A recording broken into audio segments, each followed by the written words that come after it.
ನಮಸ್ಕಾರ ಎಲ್ರಿಗೂ. ನಾನು ಈ ದಿನ ನಿಮ್ಮ ಮುಂದೆ ಬಂದಿರೋದು ಶಿವರಾಮ ಕಾರಂತರ ಒಂದು ಕಾದಂಬರಿಯನ್ನು ಪರಿಚಯ ಮಾಡೋಕ್ಕೆ. ಶಿವರಾಮ ಕಾರಂತ ವೇದಿಕೆ ಬೆಂಗಳೂರು ಇವರು ಮಾಡ್ತಾ ಇರೋ ಅನೇಕ ಉತ್ತಮ ಕೆಲಸಗಳಲ್ಲಿ ಈ ಸರಣಿ ಕೂಡ, ಅಂದರೆ ಶಿವರಾಮ ಕಾರಂತರ ಕಾದಂಬರಿಯನ್ನು ಪರಿಚಯಿಸುವಂತಹ ಈ ಸರಣಿ ಕೂಡ ಬಹಳ ವಿಶೇಷವಾದದ್ದು ಅಂತಲೇ ಹೇಳಬೇಕು. ಶಿವರಾಮ ಕಾರಂತರು ನಮ್ಮ ನಾಡಿನ ನೆಚ್ಚಿನ ಹಾಗೂ ಅದ್ಭುತವಾದ ಲೇಖಕರು. ನಮ್ಮ ನಾಡಿಗೆ, ನಮ್ಮ ಭಾಷೆಗೆ ಅವರು ಜ್ಞಾನಪೀಠ ಪ್ರಶಸ್ತಿಯನ್ನು ಪಡ್ಕೊಂಡು ಬಂದಿರೋರು. ಎಷ್ಟೊಂದು ಜನ ಸಾಹಿತಿಗಳು ಏನು ಮಾಡ್ತಾರೆ, ಅವರು ತಮ್ಮದೇ ಆದ ಒಂದು ಕ್ಷೇತ್ರದಲ್ಲಿ ಕೃಷಿಯನ್ನು ನಡೆಸ್ತಾರೆ. ಅದು ಕಾದಂಬರಿಗಳೇ ಆಗಬಹುದು, ಅಥವಾ ಸಣ್ಣ ಕಥೆಗಳೇ ಆಗಬಹುದು, ಅಥವಾ ಕವನಗಳೇ ಆಗಬಹುದು. ಕೆಲವರು ಮಾತ್ರ ಅನೇಕ ಕ್ಷೇತ್ರಗಳಲ್ಲಿ ಕೈಯಾಡಿಸಬಲ್ಲರು. ಅದರಲ್ಲೂ ಯಶಸ್ಸು ಪಡೆದು ಜಗತ್ತು ಮೆಚ್ಚುವ ಹಾಗೆ ಉತ್ಕೃಷ್ಟ ಕೃತಿಗಳನ್ನು ಕೊಡೋಕೆ ಕೇವಲ ಬೆರಳೆಣಿಕೆಯವರಿಗಷ್ಟೇ ಸಾಧ್ಯ. ಅದರಲ್ಲಿ ಅಗ್ರಗಣ್ಯರು ನಮ್ಮ ಕೋಟ ಶಿವರಾಮ ಕಾರಂತರು. ನಮ್ಮ ಶಿವರಾಮ ಕಾರಂತರು ತಮ್ಮ 7.5 ದಶಕಗಳ ಅಧ್ಯಯನ ಏನಿತ್ತು ಅದನ್ನು ಬರಹದ ಮೂಲಕ ನಮ್ಮೆಲ್ಲರಿಗೂ ಪರಿಚಯಿಸಿದರು. ಅವರು ಎಷ್ಟು ಕೃತಿಗಳನ್ನು ಬರೆದಿದ್ದಾರೆ ಗೊತ್ತಾ? 400ಕ್ಕೂ ಹೆಚ್ಚು ಕೃತಿಗಳು. ಮತ್ತು ಇದು ಸುಮ್ಮನೆ ಹೇಗೋ ಗೀಚಿ ಯಾವುದೋ ವಿಷಯದ ಬಗ್ಗೆ ಹೇಗೋ ಬರೆದಿರೋ ಕೃತಿಗಳಲ್ಲ. ಪ್ರತಿಯೊಂದು ಕೃತಿಯು ಅತ್ಯದ್ಭುತವಾದದ್ದೇ, ತನ್ನದೇ ನಿಟ್ಟಿನಲ್ಲಿ, ತನ್ನದೇ ರೀತಿಯಲ್ಲಿ. ಅವರು ಲೇಖನಗಳನ್ನು ಬರೆದಿದ್ದಾರೆ. ಅದು ಎಷ್ಟು ಸಾವಿರಾರು ಲೇಖನಗಳನ್ನು ಬರೆದಿದ್ದಾರೆ. ಅವರು ಕಾದಂಬರಿಗಳನ್ನಂತೂ ಗೊತ್ತು. ಜೊತೆಯಲ್ಲಿ ಸಣ್ಣ ಕಥೆಗಳು, ಕವನ, ವಿಡಂಬನಾತ್ಮಕ ಸಾಹಿತ್ಯ, ನಾಟಕ, ವಿಚಾರ ಸಾಹಿತ್ಯ. ಅವರ ವಿಜ್ಞಾನ ಬರಹಗಳದ್ದು ಮತ್ತೊಂದು ಮಜಲು. ಅವರ ವಿಜ್ಞಾನ ಬರಹಗಳದ್ದೇ ಒಮ್ಮೆ ಕೂತು ಮಾತಾಡಿದ್ರೆ ಗಂಟೆಗಟ್ಟಲೆ ಅದರ ಬಗ್ಗೆ ನಾವು ಮಾತಾಡಬಹುದು.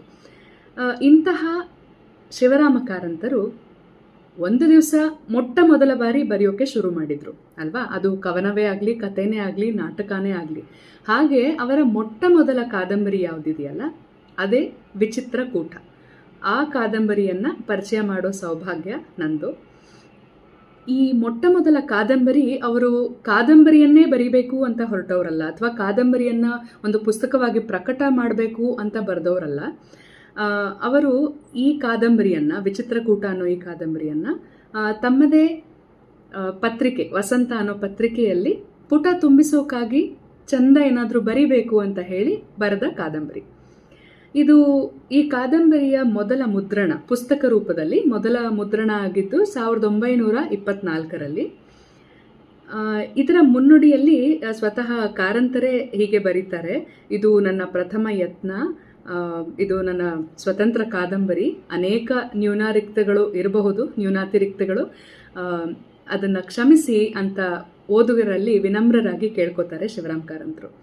ಅದ್ರ ಜೊತೆಯಲ್ಲಿ ಅವರು ಇನ್ನೊಂದು ಆಸೆ ಕೂಡ ವ್ಯಕ್ತಪಡಿಸ್ತಾರೆ: ಇನ್ನೂ ಹೆಚ್ಚು ಕಾದಂಬರಿಗಳನ್ನು ಬರೀಬೇಕು ಅಂತಿದ್ದೀನಿ, ನಿಮ್ಮ ಆಶೀರ್ವಾದ ಇರಲಿ ಅಂತ ವಾಚಕ ಮಹಾಶಯರಲ್ಲಿ ಕೇಳ್ತಾರೆ. ಇದು ಅವರ ಮೊದಲ ಕಾದಂಬರಿಯಲ್ಲಿ ಅವರು ಬರೆದ ಮುನ್ನುಡಿ. ಆಮೇಲೆ ಅವ್ರು ಹೇಗೆಲ್ಲ ಬೆಳೆದ್ರು, ಎಷ್ಟೆಲ್ಲ ಬರೆದ್ರು, ಎಷ್ಟೆಲ್ಲ ಅದ್ಭುತವಾದ ಲೋಕಗಳಿಗೆ ನಮ್ಮನ್ನೆಲ್ಲ ತಮ್ಮ ಕೃತಿಗಳ ಮೂಲಕ ಕರ್ಕೊಂಡು ಹೋದರು, ಎಷ್ಟು ಪ್ರಶಸ್ತಿ ಪಡೆದ್ರು, ಎಷ್ಟು ಪ್ರಸಿದ್ಧರಾದರು, ಇವೆಲ್ಲ ರೆಸ್ಟ್ ಇಸ್ ಹಿಸ್ಟ್ರಿ ಅಂತಾರಲ್ಲ ಹಾಗೆ.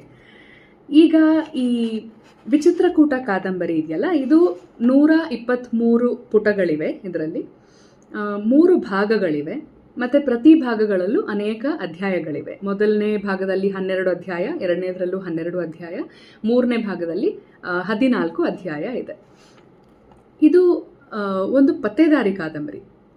ಇದು ಕೇವಲ ಒಂದು ಪತ್ತೇದಾರಿ ಕಾದಂಬರಿ ಅಲ್ಲ, ನಿಜಕ್ಕೂ ಕೊನೆಯವರೆಗೂ ಯಾರು ಇದರಲ್ಲಿ ಖಳ ಅನ್ನೋದು ತಿಳ್ಕೊಳ್ಳೋಕ್ಕೆ ಓದುಗರಿಗೆ ಸಾಧ್ಯವೇ ಆಗೋದಿಲ್ಲ. ಸೊ ಅವರು ಈ ಪತ್ತೇದಾರಿ ಕಾದಂಬರಿಯಲ್ಲೂ ಮತ್ತು ತಮ್ಮ ಮೊದಲ ಕಾದಂಬರಿಯಲ್ಲಿ ಸಂಪೂರ್ಣವಾಗಿ ಯಶಸ್ವಿಯಾಗಿದ್ದಾರೆ ಅಂತಲೇ ಹೇಳ್ಬೋದು ಇದನ್ನು ನೋಡಿದ್ರೆ. ಮತ್ತು ಅವರು ಈ ಕಾದಂಬರಿಯ ಮೂಲಕ ಮಾತ್ರ ಅಲ್ಲ, ತಮ್ಮ ನಿಲುವು, ತಮ್ಮ ಯೋಚನಾ ಲಹರಿ, ತಮ್ಮ ಬರವಣಿಗೆ, ತಮ್ಮ ನಂಬಿಕೆಗಳು, ಇದೆಲ್ಲದರ ಮೂಲಕ ಕೂಡ he was always ahead of his time. ಅವರು ಒಬ್ಬ ಫ್ರೀ ಥಿಂಕರ್ ಆಗಿದ್ದರು, ಮತ್ತು ತಮ್ಮ ಪ್ರತಿ ಕಾದಂಬರಿಯಲ್ಲೂ ಹೆಣ್ಣು ಮಕ್ಕಳಿಗೆ ತುಂಬ ಮುಖ್ಯವಾದ ಪಾತ್ರ ನೀಡಿದ್ದಾರೆ ಅಂತಲೇ ಹೇಳ್ಬಹುದು. ಸರಿ, ಈಗ ನಾವು ನಮ್ಮ ವಿಚಿತ್ರಕೂಟ ಕಾದಂಬರಿ ಒಳ ಹೊಕ್ಕೋಣ. ಇದರಲ್ಲಿ ಬರುವ ಮುಖ್ಯ ಪಾತ್ರಗಳು ಸಚ್ಚಿದಾನಂದ, ಆತ ಒಬ್ಬ ಶ್ರೀಮಂತ, ಆ, ಒಂದು ಬ್ಯಾಂಕ್ ನಡೆಸ್ತಾ ಇರುವಂಥ ಒಂದು ಶ್ರೀಮಂತ ವ್ಯಕ್ತಿ. ಅದೇ ಊರಿನ ಇನ್ಸ್ಪೆಕ್ಟರ್ ಸುರನಾಥ ಅಂತ ಹೇಳಿ. ಆಮೇಲೆ ಕಠೋರ ಕುಮಾರ, ಅಬ್ದುಲ್ ಕರೀಮ, ಶಂಕರತನಯ, ಅರವಿಂದ, ಪ್ರಫುಲ್ಲ, ಲೀಲಾ, ಹೀಗೆ ಕೆಲವು ಮುಖ್ಯ ಪಾತ್ರಗಳಿವೆ ಈ ಕಾದಂಬರಿಯಲ್ಲಿ. ಸೊ ಈ ಕಾದಂಬರಿಯ ಕಥೆ ಏನು ಅಂತ ಒಂಚೂರು ಗಮನಿಸೋಣ. ಮೊದಲನೇದಾಗಿ ಒಂದು ಬ್ಯಾಂಕು, ನಾನು ಹೇಳಿದ ಹಾಗೆ ಸಚ್ಚಿದಾನಂದ ಅನ್ನೋ ಒಬ್ಬ ಶ್ರೀಮಂತನ ಬ್ಯಾಂಕು. ಅದಕ್ಕೆ ದ್ರವ್ಯ ನಿಧಿ ಅಂತ ಹೇಳ್ತಾರೆ ಶಿವರಾಮ್ ಕಾರಂತರು. ಅವರು ಬಳಸೋ ಪದಗಳೇ ಬಹಳ ವಿಶಿಷ್ಟ, ಬಹಳ ಸುಂದರ. ಹಾಗೆ ನೋಡಿದ್ರೆ ಈ ಕಾದಂಬರಿಯಲ್ಲಿ ಅವರ ಇತರ ಸಾಮಾಜಿಕ ಕಾದಂಬರಿಗಳಿಗಿಂತ ಭಾಷೆ ಬಳಕೆ ಸ್ವಲ್ಪ ಪೌರಾಣಿಕವಾಗಿದೆ ಅಂತಲೇ ಹೇಳ್ಬೋದು. ಕೆಲವು ಪದಗಳಂತೂ ನಾವು ಯಾವುದಾದ್ರೂ ಸತ್ಯನಾರಾಯಣ ಪೂಜೆಯ ಕಥೆಯಲ್ಲಿ ಕೇಳುವಂತಹ ವಾಕ್ಯಗಳು ಬಂದಿವೆ ಅನ್ನೋ ಥರ ಅನಿಸ್ತು ನನಗೆ ಅದು ಓದ್ತಾ. ಸರಿ, ಈಗ ಈ ಕಥೆಯಲ್ಲಿ ಒಂದು ಬ್ಯಾಂಕ್ ಇದೆ, ಸಚ್ಚಿದಾನಂದ ಅವ್ರದ್ದು ಬ್ಯಾಂಕ್ ಇದೆ. ಆ ಬ್ಯಾಂಕಲ್ಲಿ ಆತ ಕೂತಿರುವಾಗ ಒಂದು ದಿವಸ ಒಬ್ಬರು ಪೋಸ್ಟ್ ಮಾಸ್ಟರ್ ಒಂದು ಪತ್ರ ತಂದು ಕೊಡ್ತಾರೆ. ಆ ಪತ್ರದಲ್ಲಿ ಕಠೋರ ಕುಮಾರ ಅನ್ನೋರು ಬರೆದಿರೋ ಪತ್ರ ಅದು. ಆ ಪತ್ರದಲ್ಲಿ ಈ ನಮ್ಮ ಸಚ್ಚಿದಾನಂದ ಅವರಿಗೆ ಬೆದರಿಕೆ ಒಡ್ಡುವಂತಹ ವಿಚಾರಗಳು ಬರೆದಿರ್ತಾರೆ. ಏನಂದರೆ, ಇನ್ನು 1 ಗಂಟೆ ಟೈಮ್ ಕೊಡ್ತೀವಿ, ಅಷ್ಟರೊಳಗೆ ನೀವು ಪೊಲೀಸರನ್ನ ಬೇಕಾದರೂ ಸಂಪರ್ಕಿಸಿ, ಏನು ಬೇಕಾದರೂ ಮಾಡಿ, ಆದರೆ ಇನ್ನೊಂದು ಗಂಟೆಯ ನಂತರ 1 ನಿಮಿಷ ತಡ ಆಗದೆ ಇರೋ ಹಾಗೆ ನಿಮ್ಮ ದ್ರವ್ಯ ನಿಧಿಯನ್ನೆಲ್ಲ ನಾವು ಅಪಹರಣ ಮಾಡ್ತೀವಿ, ನಾವು ಅದರಲ್ಲಿರೋ ಎಲ್ಲ ಹಣವನ್ನು ತಗೊಂಡು ಹೋಗ್ತೀವಿ ಅಂತ ಹೇಳಿ ಕಠೋರ ಕುಮಾರ ಅನ್ನೋನು ಬರೆದಿರ್ತಾನೆ. ಅವನ ಸಹಿಯ ಕೆಳಗಡೆ ವಿಚಿತ್ರಕೂಟದ ದಳಪತಿ ಅಂತ ಇರುತ್ತೆ. ಇದೇನಿದು ವಿಚಿತ್ರಕೂಟ, ಇದು ಯಾರಿದು ಕಠೋರ ಕುಮಾರ, ಇದು ಯಾರಪ್ಪ ನನ್ನ ದುಡ್ಡು ತೊಗೊಂಡು ಹೋಗ್ಬಿಡ್ತಾನಲ್ಲ, ಏನು ಮಾಡೋದು ಅಂತ ಸುರನಾಥನಿಗೆ ಬಹಳ ತಲೆ ಕೆಡುತ್ತೆ. ಸುರನಾಥ ಅಲ್ಲ, ಸಚ್ಚಿದಾನಂದನಿಗೆ. ಸಚ್ಚಿದಾನಂದ ತನ್ನ ಗೆಳೆಯ ಸುರನಾಥನಿಗೆ ಫೋನ್ ಮಾಡಿ ಕರೆಸ್ಕೊತಾನೆ. ಸುರನಾಥ ಇನ್ಸ್ಪೆಕ್ಟರು. ಸೊ ಆತ ಬರೋಷ್ಟರಲ್ಲಿ ಇನ್ನೇನು ತಲುಪಬೇಕು ಸುರನಾಥ ಸಚ್ಚಿದಾನಂದನ ಮನೆ, ಅಷ್ಟರೊಳಗೆ ಆ ಕಡೆಯಿಂದ ಒಂದು ಗಾಡಿ ಬಂದು ಇವ್ರ ಗಾಡಿಗೆ, ಸುರನಾಥನ ಗಾಡಿಗೆ ತಗಲ್ಸ್ಕೊಂಡು ಮುಂದಕ್ಕೆ ಹೊಟ್ಟೋಗುತ್ತೆ. ಸುರನಾಥ ಬೀಳ್ತಾನೆ, ಆಕ್ಸಿಡೆಂಟ್ ಆಗುತ್ತೆ. ಹೇಗೋ ಹಾಗೂ ಹೀಗೂ ಮಾಡಿ ತನ್ನ ಗೆಳೆಯ ಸಚ್ಚಿದಾನಂದನ ಬ್ಯಾಂಕು ಮತ್ತು ಮನೆ ಇರೋ ಜಾಗ ಅಲ್ಲಿ ತಲುಪ್ಕೋತಾನೆ. ಆದರೆ ಅಷ್ಟೊತ್ತಿಗೆ ಆಗಲೇ ತುಂಬ ತಡ ಆಗಿಬಿಟ್ಟಿರುತ್ತೆ. ಅಲ್ಲಿ ಏನಾಗಿರುತ್ತೆ, ಸಚ್ಚಿದಾನಂದ ಮೂರ್ಛೆ ಹೋಗಿರ್ತಾನೆ. ಮತ್ತು ಅಲ್ಲಿ ಈ ಸುರನಾಥ ಬಂದು ನೋಡಿದಾಗ ಅಲ್ಲಿ ಕೂಡ ಒಂದು ಪತ್ರ ಬಿದ್ದಿರುತ್ತೆ. ಆ ಪತ್ರ ಏನಂದರೆ, ನಾವು ನಿನ್ನನ್ನು ಸುಮ್ಮನೆ ಬಿಡಲ್ಲ ಸುರನಾಥ, ನೀನು ಇದರಿಂದ ಎಲ್ಲ ದೂರ ಇದ್ದರೆ ಒಳ್ಳೆಯದು, ಈ ವಿಚಾರದಿಂದ ದೂರ ಇದ್ದರೆ ಒಳ್ಳೆಯದು, ನೀನು ಯಾವುದೇ ರೀತಿಯಲ್ಲೂ ಸಚ್ಚಿದಾನಂದನಿಗೆ ಸಹಾಯ ಮಾಡೋಕ್ಕೆ ಬರಬೇಡ ಅಂತ ಹೇಳಿ. ಇದು ಮೂರ್ಛೆ ಹೋಗಿರೋ ಸಚ್ಚಿದಾನಂದನ ಸ್ವಲ್ಪ ವೈದ್ಯರ ಹತ್ರ ಕರ್ಕೊಂಡು ಹೋಗಿ ಆಮೇಲೆ ಅವನ ಎಚ್ಚರ ಮಾಡಿ ನೋಡಿದಾಗ ಆತ ಎಚ್ಚರಗೊಂಡು ಹೇಳ್ತಾನೆ ಸುರನಾಥನ್ಗೆ, ಏನಾಯಿತು ಅಂತ ಗೊತ್ತಾಗಲಿಲ್ಲ, ಬ್ಯಾಂಕ್ ಒಳಗೆ ಮನೆ ಒಳಗೆಲ್ಲ ಹೊಗೆ ತುಂಬ್ಕೊಂಡ್ಬಿಡ್ತು, ಮತ್ತು ನಾವು ಮೂರ್ಛೆ ಹೋಗ್ಬಿಟ್ಟೆ, ನಾನು ಮತ್ತು ನನ್ನ ಜೊತೆ ಪಹರೆಯವನಿದ್ದ, ಅವನು ಮೂರ್ಛೆ ಹೋಗ್ಬಿಟ್ವಿ.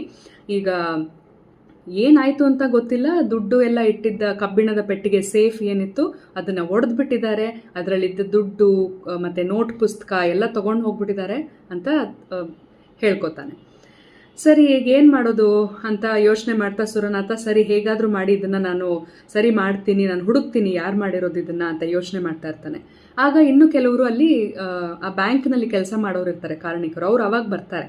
ಬಂದು ಅವ್ರು ಹೇಳ್ತಾರೆ, ಇದು ಬಹಳ ದೊಡ್ಡದಾಗಿದೆ, ವಿಚಿತ್ರಕೂಟ ಅಂತ ಬೇರೆ ಹೇಳ್ತಿದ್ದೀರಾ, ಅವ್ರ ಬಗ್ಗೆ ನಾವು ಕೇಳಿದ್ದೀವಿ, ನಾವೇ ಮುಂದುವರಿಯೋದು ಬೇಡ, ಕಲಕತ್ತೆಯಲ್ಲಿ ಒಬ್ಬರು ಖಾಸಗಿ ಪತ್ತೆದಾರರಿದ್ದಾರೆ ಶಂಕರತನಯ ಅಂತ, ಅವರಿಗೆ ತಂತಿ ವಾರ್ತೆ ಕೊಡೋಣ, ಅವರು ಬಂದು ನಮಗೆ ಸಹಾಯ ಮಾಡ್ತಾರೆ ಅಂತ. ಸುರನಾಥನ್ಗೆ ಇದು ಇಷ್ಟ ಆಗಲ್ಲ. ನಾನು ಇನ್ಸ್ಪೆಕ್ಟರು, ನಾನಿದ್ದೀನಿ, ನಾನು ನೋಡ್ಕೋತೀನಿ, ಯಾವ ಶಂಕರತನಯನಿಗೂ ಹೇಳೋದು ಬೇಡ ಅಂತ ಅವರ ಅನಿಸಿಕೆ. ಆಮೇಲೆ ಸರಿ, ಎಲ್ಲಿಂದ ಬಂದರು ಇವರು ಈ ಕಳ್ಳರು, ಮನೆ ಒಳಗೆ ಹೊಗೆ ಎಲ್ಲಿಂದ ಬಂತು, ಹೊರಗಿಂದ ಎಲ್ಲ ಬಾಗಿಲು ಹಾಕೇ ಇದೆ, ಒಳಗಿಂದಲೇ ಹೇಗೆ ಬರೋಕ್ಕೆ ಸಾಧ್ಯ ಅಂತ ನೋಡಿದಾಗ, ಆ ಬ್ಯಾಂಕ್ ಮತ್ತು ಮನೆ ಒಳಗಡೆ ನೋಡಿದಾಗ ಅಲ್ಲಿ ನೆಲ ಚೆಕ್ ಮಾಡ್ತಾರೆ, ಅಲ್ಲಿ ಒಂದು ಸುರಂಗ ಇರಬಹುದು ಅಂತ ಅನಿಸಿಕೆ ಬರುತ್ತೆ ಇವರಿಗೆ.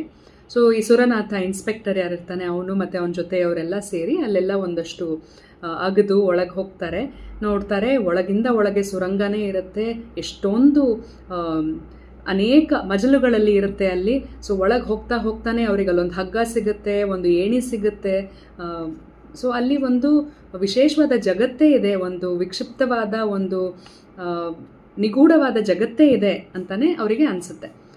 ಸರಿ, ಅಲ್ಲಿಂದ ಅವತ್ತು ಹೊರಗೆ ಬಂದ್ಬಿಡ್ತಾರೆ. ಬಂದು ನಾವು ಇದ್ರ ಬಗ್ಗೆ ಖಂಡಿತವಾಗಿ ತಪಾಸಣೆ ಮಾಡೋಣ, ಏನು ಅಂತ ಕಂಡುಹಿಡಿಯೋಣ, ನಾನು ಖಂಡಿತ ಕಂಡುಹಿಡಿತೀನಿ ಅಂತ ಸುರನಾಥ ಹೊರಡ್ತಾನೆ. ಅವನಿಗೆ ಪತ್ರ ಕೊಟ್ಟಿರ್ತಾರೆ ಕಠೋರ ಕುಮಾರನ ಕಡೆಯವರು, ನೀನು ಇದ್ರೊಳಗೆಲ್ಲ ಬರಬೇಡ ಅಂತ ಹೇಳಿ. ಆದರೂ ಕೂಡ ಅವನು ತನ್ನ ಕರ್ತವ್ಯ ನಿಭಾಯಿಸೋದಕ್ಕಾಗಿ ಮತ್ತು ತನ್ನ ಗೆಳೆಯ ಸಚ್ಚಿದಾನಂದನಿಗಾಗಿ ಈ ಇನ್ವೆಸ್ಟಿಗೇಷನ್ ಶುರು ಮಾಡ್ತಾನೆ. ಇನ್ನು ಆ ಸುರಂಗದಿಂದ ಹೊರಕ್ಕೆ ಎಲ್ಲಿ ಕನೆಕ್ಟ್ ಆಗಿದೆ ಅಂತ ಸುರನಾಥ ಚೆಕ್ ಮಾಡಿದಾಗ ಹೊರಗೆ ಪಕ್ಕದಲ್ಲೇ ಒಂದು, ಅಂದರೆ ಈ ಬ್ಯಾಂಕ್ ಮತ್ತು ಈ ಸಚ್ಚಿದಾನಂದನ ಮನೆ ಏನಿದೆಯಲ್ಲ, ಇದರ ಪಕ್ಕದಲ್ಲೇ ನೂರುಲ್ಲಾ ಸಾಹೇಬ್ರು ಅನ್ನೋರು ಒಂದು ಹಳೆ ಕಾರ್ಖಾನೆ ಇರುತ್ತೆ. ಸೊ ಆ ಕಾರ್ಖಾನೆ ಈಗ ಉಪಯೋಗದಲ್ಲಿರಲ್ಲ. ಸೊ ಆ ಕಾರ್ಖಾನೆಯನ್ನು ತಮ್ಮ ಕಾರ್ಯಕ್ಷೇತ್ರ ಮಾಡ್ಕೊಂಡಿದ್ದಾರೆ ಈ ವಿಚಿತ್ರಕೂಟದವರು ಅಂತ ಸುರನಾಥನ್ಗೆ ಅರ್ಥ ಆಗತ್ತೆ. ಸರಿ, ಇನ್ನೊಂದು ದಿವಸ ಅವನು ಮತ್ತೆ ಅಲ್ಲಿ ಹೋಗಿ ಅಲ್ಲಿ ಎಲ್ಲ ಒಳಗೆ ಏನೇನಿರಬಹುದು, ಅಲ್ಲಿ ಯಾರೂ ಇದ್ದಂಗಿಲ್ಲ ಅಂತ ಹೇಳಿ ಒಳಗೆ ನುಗ್ಗಿ, ಸುರನಾಥ ಈ ಕಾರ್ಖಾನೆ ಒಳಗೆ ನುಗ್ಗಿ ಅಲ್ಲಿ ಅವರ ಅಡಗುತಾಣ ಏನೇನು ಅಲ್ಲಿ ವ್ಯವಸ್ಥೆ ಮಾಡ್ಕೊಂಡಿದ್ದಾರೆ, ಅಲ್ಲಿ ಯಾರಿದ್ದಾರೆ, ಏನು ಕತೆ ಅಂತ ತನಿಖೆ ನಡೆಸೋಕ್ಕೆ ಅಂತ ಹೋಗ್ತಾನೆ. ಆಗ ಅಲ್ಲಿ ಒಂದು ಪತ್ರ ಸಿಗುತ್ತೆ. ಮತ್ತೆ ಆ ಪತ್ರ ಕೂಡ ಅನೇಕ ಕೋಡ್ಗಳಿರುವ ಪತ್ರ, ನೇರವಾಗಿ ಕನ್ನಡದಲ್ಲಿ ಬರ್ತಿರೋ ಪತ್ರ ಅಲ್ಲ ಅದು. ಅದರಲ್ಲಿ ಅನೇಕ ಸಂಖ್ಯೆಗಳು, ಅನೇಕ ಅಕ್ಷರಗಳು, ಒಂಥರ ಮಿಕ್ಸ್ ಆಗಿರೋ ಅಕ್ಷರಗಳೆಲ್ಲ ಬರೆದಿಟ್ಟಿರ್ತಾರೆ. ಇದೊಂದು ಕೋಡ್ ಅಂತ ಅವನಿಗೆ ಅರ್ಥ ಆಗುತ್ತೆ. ತಕ್ಷಣ ಸುರನಾಥ ಏನು ಮಾಡ್ತಾನೆ, ಈ ಪತ್ರವನ್ನು ನಾನು ತಗೊಂಡು ಹೋಗಿ ಇದರಲ್ಲಿ ಏನು ಬರ್ದಿದೆ ಅಂತ ತಿಳ್ಕೊಬೇಕಲ್ಲ ಅಂತ ಹೇಳಿ ಆತ ಒಬ್ಬ ಅವಧಾನಿಗಳ ಹತ್ರ ಹೋಗ್ತಾನೆ. ಅವಧಾನಿಗಳ ಹತ್ರ ಹೋಗಿ ಅಲ್ಲಿ ಸರಿ ನಾನು ಈ ಪತ್ರದಲ್ಲಿ ಏನು ಬರ್ದಿದೆ ತಿಳ್ಕೊಳ್ಳೋಣ ಅಂತ ಕಲ್ತ್ಕೊಂಡಾಗ ಒಂದಷ್ಟು ವಿಚಾರಗಳು ಆತನಿಗೆ ಅರಿವಾಗ್ತಾ ಬರುತ್ತೆ. ಇದರಲ್ಲಿ ವಿಚಿತ್ರಕೂಟ ದುರ್ಗ ಅನ್ನೋ ಹೆಸರಿದೆ. ಅಂದರೆ ಆ ಜಾಗದಲ್ಲಿ ಇವರು ಬಂದಿಗಳನ್ನೆಲ್ಲ ಇಟ್ಟಿದ್ದಾರಾ, ಅಥವಾ ಏನಾದರೂ ತಪ್ಪು ಕೆಲಸಗಳನ್ನ ಮಾಡ್ತಿದ್ದಾರಾ, ಅವರನ್ನು ನಾವು ಅಲ್ಲಿ ಹೋದರೆ ಹಿಡಿಬೋದಾ ಅಂತ ಸುರನಾಥ ಯೋಚನೆ ಮಾಡ್ತಾನೆ. ಇದೆಲ್ಲ ಮಾಡ್ತಾ ಇರುವಾಗ ಅವನು ಬಂಧಿಯಾಗ್ತಾನೆ. ವಿಚಿತ್ರಕೂಟದ ದಳದಿಂದನೇ ಬಂಧಿಯಾಗ್ತಾನೆ.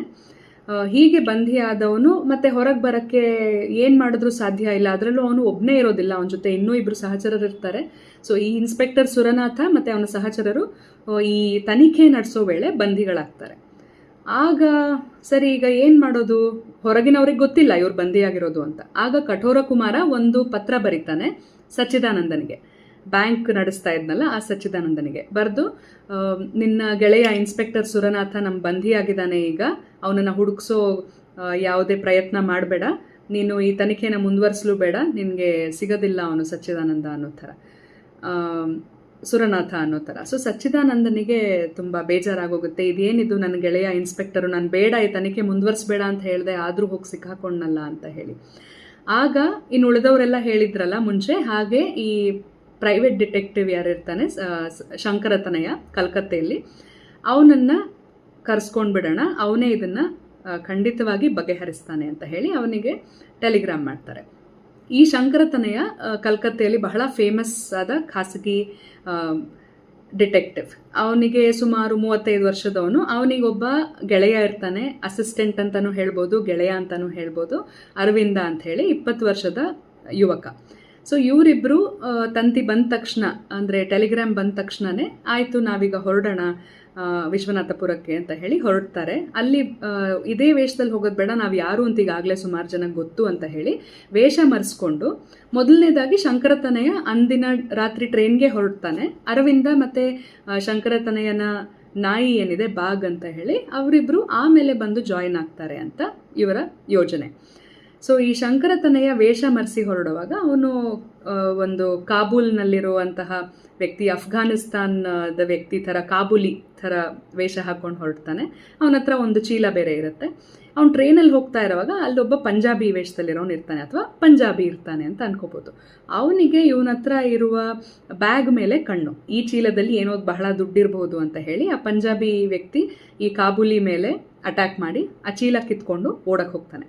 ಅವನು ಓಡಿ ಟ್ರೈನ್ ಇಳಿಯೋ ಟೈಮಿಗೆ ಅವನ ಮೇಲೆ ಈ ಕಾಬೂಲಿ ವೇಷದಲ್ಲಿರುವ ನಮ್ಮ ಡಿಟೆಕ್ಟಿವ್ ಶಂಕರತನಯ ಏನಿದ್ದಾರೆ ಆತ ಅವನ ಮೇಲೆ ಪುನಃ ಅಟ್ಯಾಕ್ ಮಾಡಿ, ಆ ಚೀಲ ಅಂತೂ ಕಿತ್ಕೊಳ್ಳೋಕ್ಕಾಗಲ್ಲ, ಆದರೆ ಆ ಪಂಜಾಬಿ ಕೈಯಲ್ಲೊಂದು ಬಾಕ್ಸ್ ಇರುತ್ತೆ, ಆ ಬಾಕ್ಸ್ನ ಕಿತ್ಕೊಂಡ್ಬಿಡ್ತಾನೆ. ಸೊ ಆ ಪೆಟ್ಟಿಗೆ ಕಿತ್ಕೊಂಡಾಗ ಏನಾಗುತ್ತೆ, ಆ ಪೆಟ್ಟಿಗೆಯಲ್ಲೊಂದು ಪತ್ರ ಇರುತ್ತೆ. ಆ ಪತ್ರದಲ್ಲಿ ಆತ, ಅಂದರೆ ಆ ಪಂಜಾಬಿ ವೇಷದಲ್ಲಿದ್ದವನು ಅಥವಾ ಪಂಜಾಬಿ ವಿಚಿತ್ರಕೂಟದ ದಳದಲ್ಲಿ ಇರೋನು ಅಂತ ಇವರಿಗೆ ವಿಚಾರ ಗೊತ್ತಾಗುತ್ತೆ ಆ ಪತ್ರದಲ್ಲಿ ನೋಡಿದ ತಕ್ಷಣ ಶಂಕರತನಯನಿಗೆ. ಸರಿ, ಅಷ್ಟೇ ಅಲ್ಲದೆ ಕಲ್ಕತ್ತಾ ಫ್ರೆಂಡ್ ಬರ್ತಾ ಇದ್ದಾನೆ ಇವತ್ತು ಟ್ರೈನಲ್ಲಿ ಅನ್ನೋ ತಂತಿ ಕೂಡ ಬಂದಿದೆ ಅಂತಲೂ ಗೊತ್ತಾಗತ್ತೆ. ಹಾಗಾಗಿ ಇವರಿಗೆ ನಾನು ಬರೋದು ಮುಂಚೆನೇ ಗೊತ್ತಿದೆ, ಹಾಗಾಗಿ ನನಗೆ ಅಪಾಯ ತಪ್ಪಿದ್ದಲ್ಲ ಅಂತ ನಮ್ಮ ಪತ್ತೆದಾರ ಶಂಕರತನಯನಿಗೆ ಗೊತ್ತಾಗತ್ತೆ. ಅದಾದಮೇಲೆ ಸರಿ, ಹೇಗೆ ನಾವು ಇವ್ರನ್ನೆಲ್ಲ ಹಿಡಿಯೋದು, ಈ ವಿಚಿತ್ರಕೂಟದವ್ರನ್ನ ಹಿಡಿಯೋದು ಹೇಗೆ, ಇವ್ರು ಯಾರು, ಎಲ್ಲಿರ್ತಾರೆ, ಏನೂ ಗೊತ್ತಿರಲ್ಲ. ಸರಿ, ಒಂದು ದಿವಸ ಈ ಕೆಲವು ಕಾರಣಿಕರು, ಕೆಲವರು ಈ ಬ್ಯಾಂಕಲ್ಲಿ ವರ್ಕ್ ಮಾಡ್ತಾ ಇರೋ ಕೆಲವರು ಈ ವಿಚಿತ್ರಕೂಟದ ಬಗ್ಗೆ ನಾವು ಕೇಳಿದ್ದೀವಿ, ಈ ತಂತಿ ಒಂದು ಬಂದಿದೆ ಬೆಳಗ್ಗೆ, ನಿಮ್ಮ ಕಲ್ಕತ್ತಾ ಫ್ರೆಂಡ್ ಇವತ್ತು ಬರ್ತಾನೆ ಅನ್ನೋ ಥರ ಒಂದು ತಂತಿ ಬಂದಿದೆ, ಅದನ್ನು ಯಾರು ಕೊಟ್ಟಿದ್ದಾರೆ ಅಂತ ಹುಡ್ಕೋಣ ಅಂತ ಹೋದಾಗ ಒಬ್ಬ ವೈದ್ಯ, ಒಬ್ಬ ಡಾಕ್ಟರ್, ವಿನಯ ಅಂತ ಒಬ್ಬರು ಡಾಕ್ಟರ್ ಇರ್ತಾರೆ ಆ ಊರಿನಲ್ಲಿ, ವಿನಯ ಚಂದ್ರ ಅಂತ. ಸೊ ಆ ಡಾಕ್ಟರ್ಗೆ ಈ ತಂತಿ ಬಂದಿದೆ, ಅಂದರೆ ಈ ಟೆಲಿಗ್ರಾಮ್ ಬಂದಿದೆ, ಹಾಗಾದರೆ ಆತ ವಿಚಿತ್ರಕೂಟದ ಜೊತೆ ಏನೋ ಸಂಬಂಧ ಇಟ್ಕೊಂಡಿರೋ ವ್ಯಕ್ತಿ ಅಂತ ಅಲ್ಲಿರೋ ಕೆಲವರು ಬ್ಯಾಂಕಲ್ಲಿ ಕೆಲಸ ಮಾಡೋರು ತಿಳಿಸ್ತಾರೆ ಶಂಕರತನಯನಿಗೆ. ಸೊ ಅವರ ಹೇಳಿಕೆಯ ಆಧಾರದ ಮೇಲೆ ಈತ ಆ ಸೀಕ್ರೆಟ್ ಮೀಟಿಂಗ್ ಎಲ್ಲಿ ನಡೀತಾ ಇದೆ ಅನ್ನೋ ಕಡೆ ಹೋಗ್ತಾನೆ ಶಂಕರತನಯ. ಅಲ್ಲಿ ನೋಡಿದ್ರೆ 4 ಜನ ಆಲ್ರೆಡಿ ಕೂತಿರ್ತಾರೆ, ಎಲ್ಲ ಏನೇನೋ ವಿಚಾರ ಮಾಡ್ತಿರ್ತಾರೆ, ಅಲ್ಲಿ ಡಾಕ್ಟ್ರು ಕೂಡ ಇರೋದು ಗೊತ್ತಾಗತ್ತೆ. ಸರಿ, ಇನ್ನು ಅವ್ರು ಏನು ಡಿಸ್ಕಸ್ ಮಾಡ್ತಾ ಇದ್ರು ಅಲ್ಲಿ, ಆ ಬೇಸಿಸ್ ಮೇಲೆ, ಅದರ ಆಧಾರದ ಮೇಲೆ ನಾವಿನ್ನು ಹುಡ್ಕೋಣ, ಈ ಸುರನಾಥನ್ನ ಎಲ್ಲಿ ಬಚ್ಚಿಟ್ಟಿರ್ಬೋದು ಈ ಕಠೋರ ಕುಮಾರ, ಹುಡ್ಕೋಣ ಅಂತ ಇವರು ಕಾಡಿನ ಕಡೆ ಹೊರಡ್ತಾರೆ. ಯಾರು, ಆಗಾಗಲೇ ಶಂಕರತನಯ ಬಂದಿದ್ದ, ಜೊತೆಯಲ್ಲಿ ಆಮೇಲೆ ಅರವಿಂದ ಮತ್ತು ಅವರ ನಾಯಿ ಬಾಗ್ ಅದು ಕೂಡ ಬಂತು. ಸೊ ಈ 3 ಜನ ಹೊರಡ್ತಾರೆ. ಆಗ ದಾರಿಯಲ್ಲಿ ಕಾಡಲ್ಲಿ ಒಂದು ದೊಡ್ಡ ಮರದ ಹಿಂದೆ ಅಡುಕೊಂಡಿರ್ತಾನೆ ಒಂದು ಪೊದೆಯ ಹತ್ರ ಅಡುಕೊಂಡಿರ್ತಾನೆ. ಅವನನ್ನ ಈ ನಾಯಿ ಗುರ್ತಿಸ್ಬಿಟ್ಟು ಬೊಗ್ಳಕ್ಕೆ ಶುರು ಮಾಡುತ್ತೆ. ಅಲ್ಲಿ ಯಾರೋ ಇದಾರಲ್ಲ ಅಂತ ಗುರ್ತಿಸಿ ಬೊಗ್ಳಕ್ಕೆ ಶುರು ಮಾಡುತ್ತೆ. ಅವನು ಯಾರು ಅಂತ ನೋಡಿದ್ರೆ ಪ್ರಫುಲ್ಲ ಅನ್ನೋ ಒಬ್ಬ ಹುಡುಗ. ಆತ ಈ ವಿಚಿತ್ರಕೂಟದ ಒಬ್ಬ ವ್ಯಕ್ತಿ. ಸೊ ಅವನಿಗೆ ಅದರ ಒಳಗೆ ಯಾರ್ಯಾರು ಇರ್ತಾರೆ, ಏನೇನು ಮಾಡ್ತಾರೆ, ಎಲ್ಲ ವಿಷಯ ಗೊತ್ತಿರುತ್ತೆ. ಸೊ ಆ ಪ್ರಫುಲ್ಲನ ಹೇಳಿಕೆ ಆಧಾರಿತವಾಗಿ ಇವರಿಗೆ ಇನ್ನೂ ಮುಂದೆ ದಾರಿ ಕಾಣ್ತಾ ಹೋಗುತ್ತೆ. ಸೊ ನಮ್ಮ ಶಂಕರತನಯ, ಅರವಿಂದ, ಮತ್ತು ಈ ಪ್ರಫುಲ್ಲ, ಮತ್ತು ನಮ್ಮ ನಾಯಿ ಬಾಗ್, ಇದೆಲ್ಲ ಇವರೆಲ್ಲರೂ ಸೇರ್ಕೊಂಡು ಮುಂದೆ ಹೋಗ್ತಾರೆ. ಹೋಗಿ ಅವ್ರ ಹತ್ರ ಇರುವ ಪಿಸ್ತೂಲು ಮತ್ತು ಕ್ಲೋರೋಫಾರ್ಮ್ ಇದೆಲ್ಲ ಬಳಸಿ ಹೇಗೋ ಇವರು ನಮ್ಮ ವಿಚಿತ್ರಕೂಟದ ಮೆಂಬರ್ಸ್ ಯಾರಿರ್ತಾರೆ, ಸದಸ್ಯರು ಯಾರಿರ್ತಾರೆ, ಅವರೆಲ್ಲರೂ ಹಿಡಿತಾರೆ ಮತ್ತು ಬಂಧಿಯಾಗಿಸ್ತಾರೆ ಕೂಡ. ಇವರ ನಾಯಿ ಕೂಡ ಇದರಲ್ಲಿ ಬಹಳ ಸಹಾಯ ಮಾಡುತ್ತೆ. ಮತ್ತು ದಾರಿಯಲ್ಲೇ ಹಾಗೇನೆ ಅವರು ಸುರನಾಥನ್ನ ಮತ್ತು ಅವನ ಜೊತೆ ಯಾರ್ಯಾರು ಬಂಧಿಯಾಗಿದ್ರೋ ಅವರನ್ನ ಕೂಡ ಗುಹೆಯಿಂದ ಬಿಡಿಸ್ಕೊಂಡು ಬರ್ತಾರೆ. ಇದೆಲ್ಲ ಆಯಿತು. ಇನ್ನು ಕಠೋರ ಕುಮಾರ ಕೂಡ ಸಿಕ್ಬಿಟ್ಟ. ಹಿಂಗೆಲ್ಲ ಸುಖಾಂತ್ಯ ಅಂದಾಗ ಏನಾಗುತ್ತೆ, ಅವರಿಗೆಲ್ಲ ಕೈ ಕಟ್ಟಿ ಕರ್ಕೊಂಡು ಬರ್ತಾ ಇರ್ತಾರೆ, ಒಂದು ಸೇತುವೆ ದಾಟಿಸ್ತಾ ಇರ್ತಾರೆ. ಆಗ ಈ ಕಠೋರ ಕುಮಾರ ಯಾರಿರ್ತಾನೆ, ಬಂದಿಯಾಗಿರ್ತಾನಲ್ಲ, ನಮ್ಮ ವಿಚಿತ್ರಕೂಟದವನು, ಶಂಕರತನಯ ಮತ್ತು ಅವರ ತಂಡದವರ ಹತ್ರ, ಆತ ಒಂದೇ ಕ್ಷಣಕ್ಕೆ ಅಚಾನಕ್ಕಾಗಿ ನದಿಗೆ ಧುಮುಕ್ಬಿಡ್ತಾನೆ, ಪ್ರವಾಹಕ್ಕೆ ಧುಮುಕ್ಬಿಡ್ತಾನೆ. ಸೊ ಇದು ಹೇಗೆ ಏನಾಯಿತು ಅಂತ ಎಲ್ರಿಗೂ ಅರ್ಥ ಆಗೋಷ್ಟರಲ್ಲಿ ಇವರೆಲ್ಲರಿಂದ ಅವನು ತಪ್ಪಿಸ್ಕೊಂಡು ಮಾಯ ಆಗ್ಬಿಡ್ತಾನೆ ಕಠೋರ ಕುಮಾರ. ಸೊ ಎಲ್ರಿಗೂ ಆಶ್ಚರ್ಯ, ಇದೇನದು ಹೀಗೆ ಅಂತ. ಅದೇ ಕ್ಷಣಕ್ಕೆ ನಮ್ಮ ಡಿಟೆಕ್ಟಿವ್ ಶಂಕರತನಯ ಕೂಡ ಹಿಂದೆ ಮುಂದೆ ಯೋಚಿಸದೆ ನೀರಿಗೆ ಧುಮುಕ್ಬಿಡ್ತಾನೆ. ಎಷ್ಟೊತ್ತಾದರೂ ಶಂಕರತನಯನೂ ಪತ್ತೆ ಇಲ್ಲ, ಕಠೋರ ಕುಮಾರನೂ ಪತ್ತೆ ಇಲ್ಲ. ಸೊ ಇವರೆಲ್ಲರೂ ಅವ್ರಿಗೆ ಏನೋ ಆಗೋಯ್ತು ಅಂದ್ಕೊಂಡಾಗ ಅಲ್ಲೆಲ್ಲೋ ಒಂದು ಮೂಲೆಯಲ್ಲಿ ಒದ್ದಾಡ್ತಾ ಇರೋ ಶಂಕರತನಯ ಕಾಣಿಸ್ತಾನೆ. ಆಗ ನಮ್ಮ ಅರವಿಂದ, ಅವನ ಗೆಳೆಯ ಅರವಿಂದ ಹೋಗಿ ತನ್ನ ಮುಂಡಾಸನ್ನು ಬಿಚ್ಚಿ ಅವನಿಗೆ ಸಹಾಯ ಮಾಡಿ ದಡಕ್ಕೆ ಕರ್ಕೊಂಡು ಬರ್ತಾನೆ ಶಂಕರತನಯನ್ನ. ಅವನಿಗೆ ಕೇಳಿದಾಗ, ಎಲ್ಲಿ ನಿಂಗೆ ಕಠೋರ ಕುಮಾರ ಸಿಕ್ಲಿಲ್ವಾ ನೀರಲ್ಲಿ, ಅವ್ನು ಕೊಚ್ಕೊಂಡು ಹೋದ್ನಾ ಏನು ಅಂದರೆ, ಅವಾಗ ಶಂಕರತನಯ ಹೇಳ್ತಾನೆ, ಆತ ಸಾಮಾನ್ಯದವನಲ್ಲ, ಅವನು ನೀರಿಗೆ ಹಾರೋ ಕ್ಷಣದಲ್ಲೇನೆ ಅವನು ತನ್ನ ಕೋಳ ಬಿಚ್ಕೊಂಡ್ಬಿಟ್ಟ, ಕೈ ಕೋಳ ಬಿಚ್ಕೊಂಡು ಎಗರ್ದ, ಮತ್ತು ಅಲ್ಲಿ ಒಳಗೂ ನನಗೆ ಸಿಕ್ಕಿದ್ದ ನೀರಲ್ಲಿ, ನನ್ನ ಮೇಲೆ ಆಕ್ರಮಣ ಮಾಡೋಕ್ಕೂ ಬಂದ. ಆದರೆ ನಿನಗೆ ಈಗ ಇನ್ನೊಂದ್ಸಲ ಚಾನ್ಸ್ ಕೊಡ್ತೀನಿ ಅಂತ ಹೇಳಿ ಬಿಟ್ಟು ಪ್ರವಾಹದ ಜೊತೆಲೇ ಈಚ್ಕೊಂಡು ಹೋದ ಅವನು ಅಂತ. ಸೊ ಉಳಿದ ಬಂದಿಗಳೆಲ್ಲ ಇವ್ರ ಜೊತೆನೇ ಇದ್ದರು, ಆದರೆ ಕಠೋರ ಕುಮಾರ ತಪ್ಪಿಸ್ಕೊಂಡ್ಬಿಟ್ಟ. ಮತ್ತು ಆ ರಾತ್ರಿ ಸರಿ ಕತ್ಲು, ಆ ಕತ್ಲಲ್ಲಿ ಮಲಗಿದಾನೆ ನಮ್ಮ ಶಂಕರತನಯ. ಮನೆಗೆ ವಾಪಸ್ ಬಂದು, ಏಕೆಂದರೆ ಬೇರೆ ಬಂದಿಗಳೆಲ್ಲ ಸಿಕ್ಕಿದ್ದಾರೆ, ಅವರನ್ನೆಲ್ಲ ಅಟ್ಲೀಸ್ಟ್ ಸುರಕ್ಷಿತ ಜಾಗದಲ್ಲಿ ಇಟ್ಟಿದ್ದೀವಿ ಅನ್ನೋ ನಂಬಿಕೆಯಿಂದ ಮಲಗಿದಾನೆ. ಸಡನ್ನಾಗಿ ಅವನಿಗೆ ರಾತ್ರಿ ಎಚ್ಚರ ಆಗುತ್ತೆ. ಆಗ ಗೋಡೆ ಮೇಲೆ ಫಾಸ್ಫರಸ್ ಅಂದರೆ ರಂಜಕದಲ್ಲಿ ಬರೆದಿರ್ತಾರೆ, ಏನಂತ, ಶಂಕರ, ಇಂದಿಗೆ ನೀನು ನಮ್ಮ ಕೈದಿಯಾದೆ ಅನ್ನೋ ಅಕ್ಷರ. ಅದು ಕತ್ಲಲ್ಲಿ ಹೊಳಿತಾ ಇದೆ, ಬಿಕಾಸ್ ಅದು ರಂಜಕ ಅಥವಾ ಫಾಸ್ಫರಸ್ನಿಂದ ಬರೆದಿರೋದು. ಸೊ ಇದೆಲ್ಲ ನೋಡಿದಾಗ, ಇದೇನಿದು, ಯಾರು ಬಂದು ಇಲ್ಲಿ ಬರೆದ್ರು ನಮ್ಮ ಮನೆಯಲ್ಲಿ ಗೋಡೆ ಮೇಲೆ ಅಂತ ಅವನು ಎದ್ದು ನೋಡಿದಾಗ, ಅಲ್ಲಿ ಒಬ್ಬ ಆಕೃತಿ, ಕತ್ಲಲ್ಲಿ ಒಂದು ಆಕೃತಿ ಕಾಣುತ್ತೆ. ಅವನು ನಮ್ಮ ಕಠೋರ ಕುಮಾರನ ಗೆಳೆಯ ಕರೀಮ. ಸೊ ಆತ ರಿವಾಲ್ವರ್ ಹಿಡ್ಕೊಂಡು ಇವನನ್ನ ಹೆದರಿಸಿ ನಮ್ಮ ಶಂಕರತನೆಯನ್ನ ಕೂಡ ಬಂಧಿಯಾಗಿಸ್ಕೊಂಡ್ಬಿಡ್ತಾನೆ. ಸೊ ಆಗ ಅವನ ಫ್ರೆಂಡ್ ಅರವಿಂದ, ಅವನಿಗೆ ಚಿಂತೆ, ಹೇಗೆ ನಮ್ಮ ಫ್ರೆಂಡ್ನ ಡಿಟೆಕ್ಟಿವ್ನ ಬಿಡಿಸ್ಕೊಂಡು ಬರೋದು ಅಂತ ಹೇಳಿ. ಈಗ ಈ ಸುರನಾಥ ಮತ್ತು ಅರವಿಂದ ಇಬ್ಬರು ಸೇರಿಕೊಂಡು ಎಲ್ಲ ಕಡೆ ಹುಡುಕಾಡಿ ಇನ್ನೇನು ನಮ್ಮ ಶಂಕರತನೆಯನ್ನು ಹುಡುಕಿದ್ರಾ ಸಿಕ್ಕರಾ ಇಲ್ವಾ ಅಂತ ಯೋಚನೆ ಮಾಡುವಾಗ ಅಲ್ಲಿ ಒಂದು ಉಪಕಥೆ ತರ್ತಾರೆ ನಮ್ಮ ಶಿವರಾಮ್ ಕಾರಂತರು. ಅಲ್ಲಿ ಗಂಗಾ ನದಿಯ ದಡದಲ್ಲಿ ವಿರಾಮಪುರ ಅಂತ ಒಂದು ಹಳ್ಳಿ ಇತ್ತಂತೆ. ಅಲ್ಲಿ ಲೀಲಾ ಅಂತ ಒಂದು 12 ವರ್ಷದ ಹುಡುಗಿ, ಆಮೇಲೆ ಶ್ಯಾಮ ಅಂತ ಒಂದು 18 ವರ್ಷದ ಹುಡುಗ, ಇವರಿಬ್ಬರು ಇಷ್ಟಪಡ್ತಾ ಇರ್ತಾರೆ. ಆದರೆ 18 ವರ್ಷದ ಹುಡುಗನಿಗೆ ಗೊತ್ತು ಇದೆಲ್ಲ ನಾವು ಚಿಕ್ಕ ಮಕ್ಕಳಿದ್ದಾಗ ನಮ್ಮನ್ನು ಎಲ್ಲರೂ ಪತಿ ಪತ್ನಿ ಅಂತೆಲ್ಲ ರೇಗಿಸ್ತಿದ್ರು, ಚಿಕ್ಕ ಮಕ್ಕಳಿದ್ದಾಗ ನಾವೇ ಒಬ್ರಿಗೊಬ್ರು ಮದುವೆ ಆಗ್ತೀವಿ ಅಂದ್ಕೊಂಡಿದ್ವಿ. ಆದರೆ ಈಗ ಜಗತ್ತು ಹಾಗಿಲ್ಲ. ಲೀಲಾ ಶ್ರೀಮಂತನ ಮಗಳು, ನಾನು ಬಡವನ ಮಗ, ಹಾಗಾಗಿ ಇದು ಹೇಗೆ ಸಾಧ್ಯ, ಇದೆಲ್ಲ ಸರಿ ಹೋಗಲ್ಲ ಅಂತ ಹೇಳಿ ಆತ ಲೀಲಾಗ್ ಹೇಳ್ತಾನೆ, ನೀನಿನ್ನೂ ಚಿಕ್ಕ ಹುಡುಗಿ, ಇದನ್ನೆಲ್ಲ ನಂಬೇಡ ನಾನು ನೀನು ಮದುವೆ ಆಗೋಕ್ಕೆ ಸಾಧ್ಯನೇ ಇಲ್ಲ ಅಂತೆಲ್ಲ. ಆದರೆ ಆಕೆ ಮಾತ್ರ ಅದನ್ನು ನಂಬಕ್ಕೆ ತಯಾರಿರಲ್ಲ. ಆಕೆ ಶ್ಯಾಮನ್ನ ಬಹಳ ಪ್ರೀತಿಸ್ತಾ ಇರ್ತಾಳೆ. ಆಮೇಲೆ ಇದನ್ನು ತನ್ನ ತಾಯಿಗೂ ಹೋಗಿ ಹೇಳ್ತಾಳೆ, ಶ್ಯಾಮ ಹೀಗಂದ, ನಾನು ಅವನ್ನ ಮದುವೆ ಆಗೋ ಹೋಗಿಲ್ವಂತೆ, ನಾನು ಶ್ರೀಮಂತನ ಮಗಳಂತೆ, ಆತ ಬಡವನ ಮಗನಂತೆ ಅಂತೆಲ್ಲ. ಆಗ ಅವಳ ಲೀಲಾಳ ತಾಯಿಗೂ ಯೋಚನೆ ಆಯಿತು ಇವಳು ಹೀಗೆ ಹೇಳೋದು. ಅದನ್ನು ಆಕೆ ಲೀಲಾಳ ತಂದೆಗೆ ಕೂಡ ಹೇಳ್ತಾಳೆ. ಆಗ ಲೀಲಾ ಅವರ ತಂದೆಗೆ ತುಂಬಾ ಯೋಚನೆ ಆಗೋಗುತ್ತೆ, ಕೋಪ ಬಂದ್ಬಿಡುತ್ತೆ. ತಕ್ಷಣ ಒಂದು ಮದುವೆ ಫಿಕ್ಸ್ ಮಾಡಿಬಿಡ್ತಾನೆ ಬೇರೆ ಹುಡುಗನ ಜೊತೆ, ಲೀಲಾಳ ಮದುವೆನ. ಮತ್ತು ಲೀಲಾ ಮದುವೆ ಟೈಮಲ್ಲಿ ಇನ್ನೇನು ಮುಹೂರ್ತ ಬಂತು, ತಾಳಿ ಕಟ್ಟಬೇಕು, ಆಗ ಹೋಗಿ ಹುಡುಕ್ತಾರೆ. ಲೀಲಾ ಅಲ್ಲಿರಲ್ಲ, ಆಕೆ ಅಲ್ಲಿಂದ ಹೊರಟ್ಬಿಟ್ಟಿರ್ತಾಳೆ, ಮನೆಯಿಂದ ತಪ್ಪಿಸ್ಕೊಂಡು ಹೊರಟ್ಬಿಟ್ಟಿರ್ತಾಳೆ. ಈಗ ಎಲ್ಲಿ ಹೊರಟ್ಲು, ಏನಾಯಿತು ಅಂತ ಲೀಲಾನ ಹುಡ್ಕಕ್ಕೆ ಹೋದಾಗ ನದಿಯಲ್ಲಿ ಯಾರೋ ಬಿದ್ದು ಸದ್ದಾಯಿತು ಅಂತ ಕೆಲವ್ರು ಹೇಳ್ತಾರೆ. ಆಗ ಆಕೆನೇ ನದಿಲಿ ಬಿದ್ದು ಆತ್ಮಹತ್ಯೆ ಮಾಡ್ಕೊಂಡ್ಬಿಟ್ಲು ಅಂತ ಎಲ್ಲರೂ ಅನ್ಕೋತಾರೆ. ನಮ್ಮ ಈ 18 ವರ್ಷದ ಶ್ಯಾಮ, ಯಾರು ಲೀಲಾನ ನಿಜವಾಗ್ಲೂ ಪ್ರೀತಿಸ್ತಾ ಇದ್ದ ಆ ಹುಡುಗ ಕೂಡ ತುಂಬ ದುಃಖಿಸ್ತಾನೆ. ಅವನ ಪ್ರಲಾಪ ಕೂಡ ಎಲ್ಲರ ಕಣ್ಣನ್ನ ಒದ್ದೆ ಮಾಡುತ್ತೆ. ಆದರೆ ಅಲ್ಲಿ ಲೀಲಾ ಇರಲ್ಲ. ಈ ಉಪಕಥೆಗೆ ಹೋಗಿ ಮತ್ತೆ ವಾಪಸ್ ಬರ್ತಾರೆ ಕಾರಂತರು. ಮತ್ತೆ ಬಂದು ವಾಚಕ ಮಹಾಶಯರಲ್ಲಿ ಕ್ಷಮೆ ಕೂಡ ಕೇಳಿ, ಕ್ಷಮಿಸಿ, ನಾನು ಬೇರೆ ಎಲ್ಲೆಲ್ಲೋ ಹೋಗ್ಬಿಟ್ಟೆ, ಶಂಕರತನಯನಿಗೆ ಏನಾಯಿತು, ನಮ್ಮ ಅರವಿಂದನ್ಗೆ ಏನಾಯಿತು ಅಂತ ಕತೆ ಹೇಳಲಿಲ್ಲ ಅಂತ ಹೇಳ್ತಾ ಮತ್ತೆ ಅರವಿಂದ ಮತ್ತು ಸುರನಾಥ, ಶಂಕರತನಯ ಇವ್ರ ಕತೆಗೆ ವಾಪಸ್ ಬರ್ತಾರೆ. ಈ ಅರವಿಂದ ಸುರನಾಥ ಬೇಕಾದಷ್ಟು ವೇಷಗಳನ್ನೆಲ್ಲ ಮರೆಸ್ಕೊಂಡು ಡಾಕ್ಟರ್ ವಿನಯ ಚಂದ್ರನ ಹತ್ರ ಹೋಗಿ ಅವನಿಂದ ವಿಷಯ ತಿಳ್ಕೊಂಡು, ಸುಶರ್ಮಾ ಅಂತ ಇನ್ನೊಬ್ಬ ಇರ್ತಾನೆ ಅವನ ಹತ್ರ ಹೋಗಿ ಹಾಗೂ ಹೀಗೂ ವಿಚಾರ ತಿಳ್ಕೊಂಡ್ವಿ, ಇನ್ನೇನು ಶಂಕರತನೆಯನ್ನ ಬಚಾವ್ ಮಾಡ್ಬೋದು ಅನ್ನೋವಾಗ ತಾವೇ ಬಂದಿಗಳಾಗ್ಬಿಡ್ತಾರೆ ಸುಶರ್ಮನ ಹತ್ರ. ಸೊ ಆಗಿನ್ನೇನು ಮಾಡೋಕ್ಕಾಗಲ್ಲ, ಅವರೆಲ್ಲರೂ ಸುಶರ್ಮಾ ಹೇಳ್ದಾಗ ಕೇಳಬೇಕಾಗತ್ತೆ. ಈ ಸುಶರ್ಮಾ ಅನ್ನೋನು ಕೂಡ ವಿಚಿತ್ರಕೂಟದವನೇ. ಅವನು ಅರವಿಂದ ಹಾಗೂ ಈ ಸುರನಾಥ ಇವ್ರನ್ನೆಲ್ಲ ಕರ್ಕೊಂಡು ದೇವ ಮಂದಿರ ಅನ್ನೋ ಒಂದು ಜಾಗ ಇರುತ್ತೆ, ಅಲ್ಲೇ ಇವರೆಲ್ಲರೂ ವಿಚಿತ್ರಕೂಟದವರೆಲ್ಲ ಸೇರಿರ್ತಾರೆ, ಅಲ್ಲಿಗೆ ಹೋಗ್ತಾರೆ. ಅಲ್ಲಿ ನೋಡಿದ್ರೆ ಶಂಕರತನಯ ಆಲ್ರೆಡಿ ಅಲ್ಲಿರ್ತಾನೆ, ಕಠೋರ ಕುಮಾರ ಇರ್ತಾನೆ. ಇವರೆಲ್ಲ ಇಲ್ಲಿ ಸೇರ್ಕೊಂಡು ಏನು ಮಾಡ್ತಾ ಇದ್ದಾರೆ, ಇನ್ನು ನಮ್ಮ ಕತೆ ಮುಗೀತು, ಇನ್ನು ನಾವು ಬಚಾವಾಗಕ್ಕೆ ಸಾಧ್ಯವೇ ಇಲ್ಲ, ಶಂಕರತನಯ ಆಗಲಿ ಸುರನಾಥ ಆಗಲಿ ಅರವಿಂದ ಆಗಲಿ ಎಲ್ರದ್ದು ಇದೇ ಕೊನೆ ದಿನ ಅನ್ನೋ ಹಾಗೆ ಅವರು ಯೋಚನೆ ಮಾಡ್ತಾ ಇರೋವಾಗ ಅಲ್ಲಿ ಕಠೋರ ಕುಮಾರ ಮಾತಾಡ್ತಾನೆ. ಅವನು ಕೇಳ್ತಾನೆ ಶಂಕರತನಯನ್ನ, ನಿನ್ನ ಮೂಲ ಹೆಸರೇನು, ನೀನು ಯಾರು ಅಂತ. ಆಗ ಶಂಕರತನಯ ಹೇಳ್ತಾನೆ, ನನ್ನ ಹೆಸರು ಶಂಕರತನಯನೇ, ಆದರೆ ನಾನು ಚಿಕ್ಕವನಿದ್ದಾಗ ನನ್ನನ್ನು ಶ್ಯಾಮು ಅಂತ ಕರಿತಿದ್ರು, ಶ್ಯಾಮ ಅಂತ ಕರಿತಿದ್ರು ಅಂತ.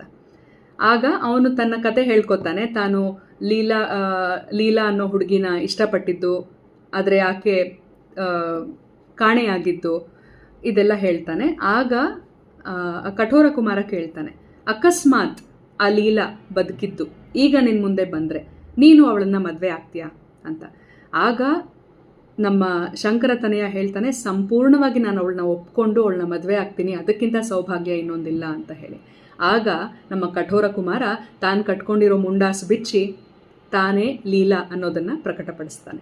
ಅಲ್ಲಿಗೆ ಈ ವಿಚಿತ್ರಕೂಟ ಕಾದಂಬರಿ ಮುಗಿಯುತ್ತೆ. ಇಲ್ಲಿ ನಾವು ಏನನ್ನು ಗಮನಿಸಬೇಕು ಅಂದರೆ, ಇಲ್ಲಿ ಕೂಡ ಅವರ ಅನೇಕ ಕಾದಂಬರಿಗಳ ಮುಖ್ಯ ಪಾತ್ರದಂತೆ ಇಲ್ಲಿ ಕೂಡ ಮಹಿಳೆಯೇ ಬಹಳ ಮುಖ್ಯವಾದ ಪಾತ್ರ ವಹಿಸ್ತಾ ಇದ್ದಾಳೆ.